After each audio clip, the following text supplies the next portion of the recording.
Bila ada seorang laki-laki yang gagah perkasa, dia hanya duduk berpangku tangan, bertasbih, bertahmid, bertakbir, bersalawat. Ketika ditegur, kenapa kamu tidak berusaha? Dia jawab dengan ayat, A'udzubillahi minasyaitonirrajim. Wa ma min dabbatin fil ardi. Tidak satu pun makhluk yang melata di atas muka bumi ini.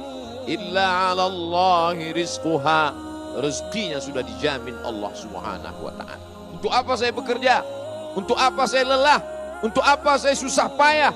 Rezeki saya sudah dijamin Allah Subhanahu wa taala. Sebelum saya lahir ke dunia, ketika roh saya masih di dalam rahim ibu saya, rezeki saya sudah dijamin Allah. Untuk apa saya cari? Kalau bapak ibu punya dalil, bantah dengan dalil. Kalau kebetulan yang melakukan ini suami ibu, jangan dibantah, diam saja. Mas gak kerja, bergantung kepada Allah. Cukup banyak berzikir, jangan dilawan, diam aja. Nanti ketika jam menunjukkan pukul 12, jam 1, paling tahan jam 2, dia mulai lapar. Dan dia bertanya, makan siang mana, Ma? Jawablah dengan lembut, bergantung kepada Allah. Laqad kana lakum fi Rasulillah uswatun hasanah. Dalam diri Nabi Muhammad SAW ada suri tauladan yang baik. Apakah Nabi Muhammad SAW hanya duduk berpangku tangan saja? Tidak, dia seorang yatim. Ayahnya meninggal dunia. Alam yajidka yatima fa'awa. Bukankah dulu engkau seorang yatim dalam keadaan susah, lalu Allah berikan engkau kecukupan, Allah lindungi engkau, Allah muliakan engkau. Lalu kemudian Nabi ketika sampai mampu berusaha, kita baca dalam sejarah sirah Nabi, guru-guru kita menjelaskan, Nabi berdagang ke negeri Syam bersama pamannya Abu Talib. Ketika sampai di sebuah negeri, lalu ada seorang pendeta bernama Bahira keluar dari tempat ibadahnya. Perjalanan apa itu? Perjalanan dagang. Nabi seorang pedagang. Pertemuan Nabi Muhammad SAW dengan Khadijah. Nabi bertemu dengan Khadijah bukan ketika tablik akbar. Khadijah punya barang-barang dagangan, tapi dia tidak membawanya. Seorang perempuan duduk di rumah dengan kemuliaan kehormatan dirinya.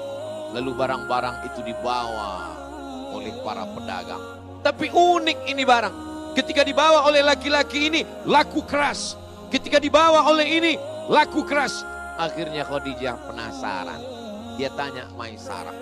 Maisarah, laki-laki. Sampai ke Indonesia jadi perempuan. Mohon maaf Ibu Maisarah. Maisarah, iya. Ini siapa laki-laki yang membawa barang dagangan ini?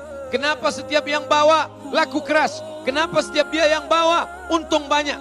Saya mau ketemu dengan dia.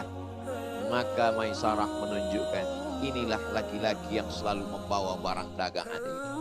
Begitu Nabi SAW datang dilihatkan Khadijah.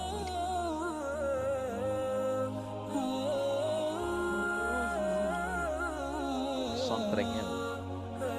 Ini laki-lakinya nurun nubuwah, ada cahaya kenabian. Di samping itu ada kejujuran yang luar biasa. Maka kalau mau mengikut akhlak Rasulullah SAW, seimbang antara usaha dengan doa. Makanya kita kalau keluar masjid doanya, Allahumma inni as'aluka min fadlik.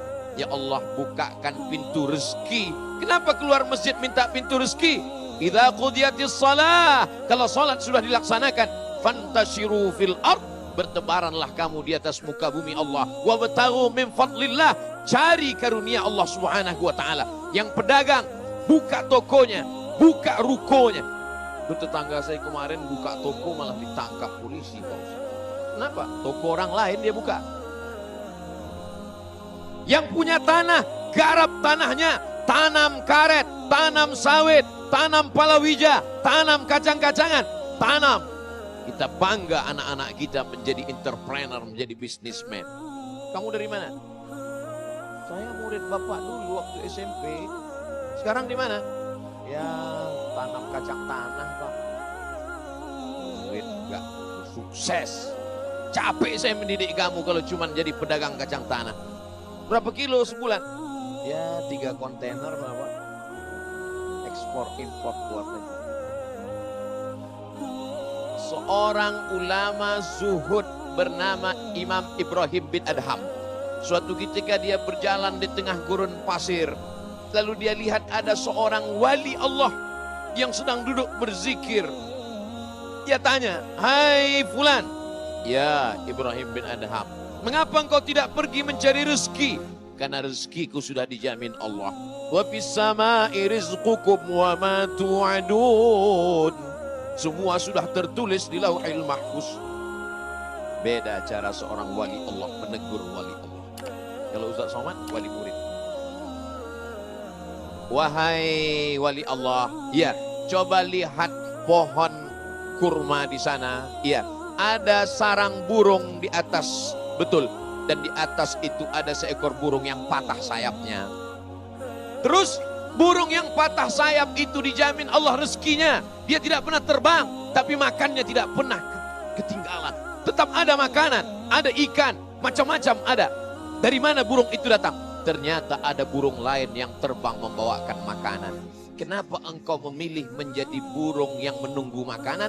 Kenapa engkau tidak memilih menjadi burung yang datang membawakan makanan? Al-yadul ulya khairum minal yadis sufla. Yang memberi lebih baik daripada menerima. Berusaha, bekerja, berdoa, tawakal kepada Allah. Engkau menjadi umat Muhammad sallallahu alaihi